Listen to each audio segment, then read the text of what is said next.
Sora ako. Second day namin dito sa Rome. At alas 10 na nga ng umaga kami nakaalis sa hotel. Anong oras na rin kasi kami nagising dahil sobrang pagod namin kahapon. Lalo na itong si Arkisha, pahirapan sa paggising. At bago nga namin umpisahan yung buong araw na paggala, mag-aalmusal muna kami. Dito lang sa cafe malapit sa hotel namin.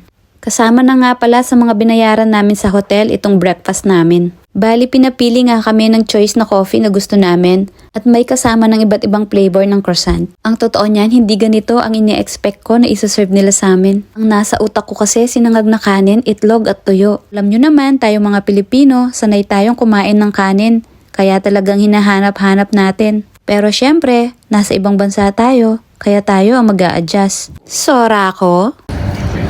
Merry Christmas! So eto na nga, uumpisahan na namin yung paggala. Ang first stop nga namin ay yung Colosseo or Colosseum.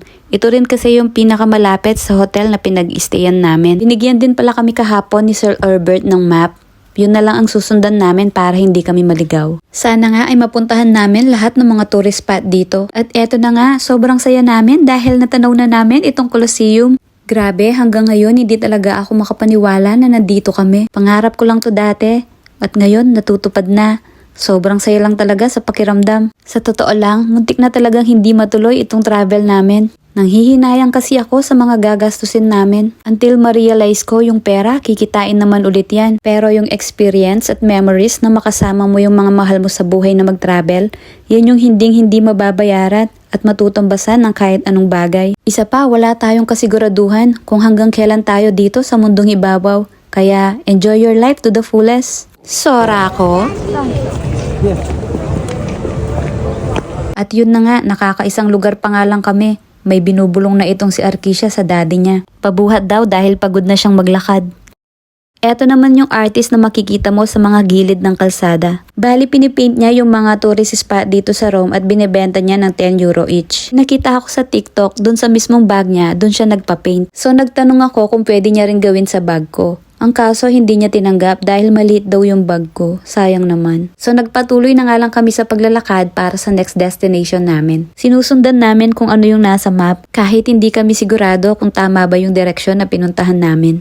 So far naman hindi pa kami naliligaw. Isa din yata ito sa mga tourist spot. Ang dami kasing tao.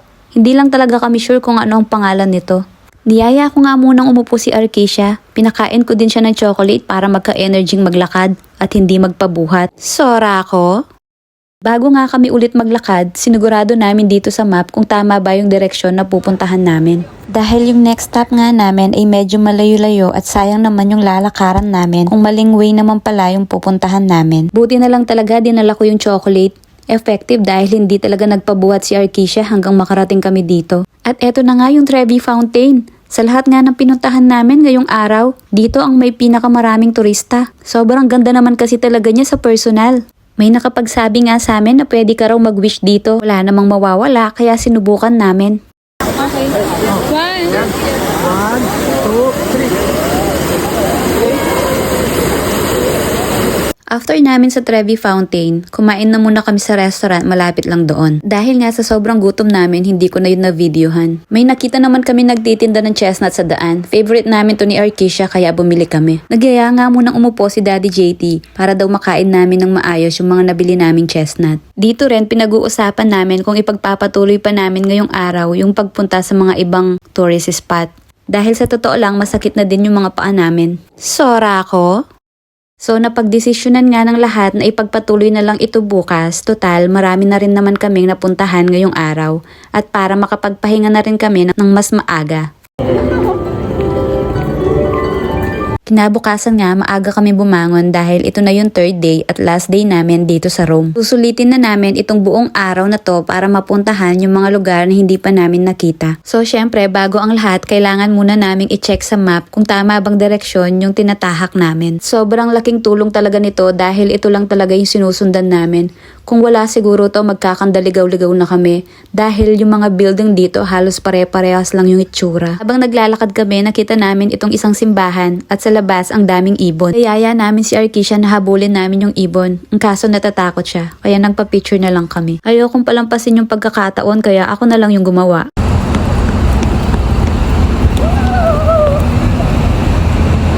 Ay, pemolas bas noreng hayop, sora ko. Pinagpatuloy namin yung paglalakad hanggang sa makarating kami sa Piazza de la Rotonda or mas kilala sa tawag na Pantheon. Ang dami rin talagang mga turista na nandito dahil isa rin to sa famous na tourist spot dito sa Roma. Sa gilid naman malapit dito makikita mo yung Piazza Navona.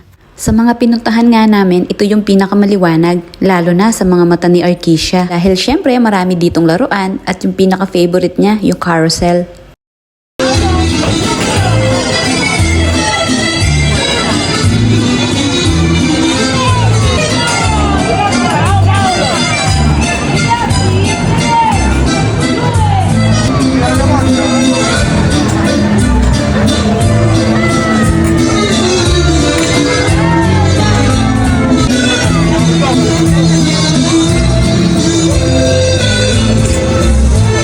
After nga namin doon, may nadaanan naman kaming simbahan, kaya pumasok na rin kami. Mag-stay muna sana kami dito para makapagdasal na rin, ang kaso pinapalabas na yung mga tao at bubuksan na lang daw ulit mamayang 3:00 ng hapon. Sora ko?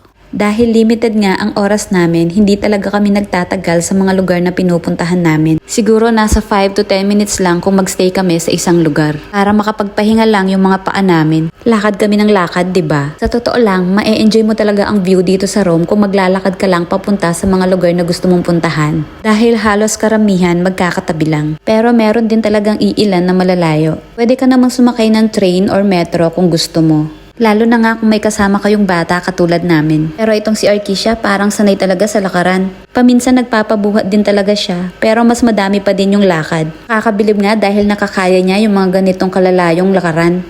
Tulad nga nitong next stop namin, grabe sobrang layo talaga. Dahil kahit kaming matatanda ay sumusuko na. Nanoy ni? Sora ko? So after nga ng 1 oras naming paglalakad, sa wakas nakarating din kami. Ito nga pala yung tinatawag nilang Castle of St. Angelo. Bigla naman ngang nawala yung excitement ko. Kaya kayo na lang ang bahalang mag-appreciate dito. Dahil wala akong ibang nararamdaman ngayon kundi ang sakit ng paa ko. Sora ko. Kaya naman pinahinga talaga namin ng matagal yung mga paa namin bago kami maglakad ulit. Hindi ko na nga rin malakad ng maayos yung mga paa ko sa sobrang sakit. Pero itong dalawang to kinakaya pang tumalon-talon. Pero ako konting-konti na lang babalibag ko na itong mga boots na suot ko. Sora ko? Sabi naman nila last stop na namin ito.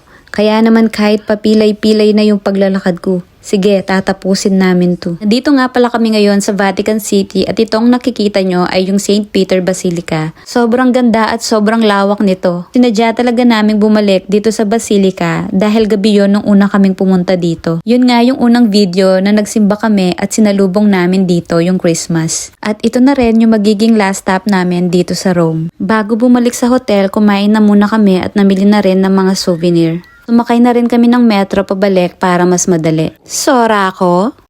Kinabukasan, maaga ulit yung flight namin pauwi sa Malta. Ang bilis ng 3 araw, parang kailan lang nung pinaplano pa lang namin yung pagpunta dito. Ngayon, pauwi na kami. At ito lang ang masasabi ko. Maraming salamat Lord dahil binigyan niyo po kami ng pagkakataon na maranasan namin lahat ng ito.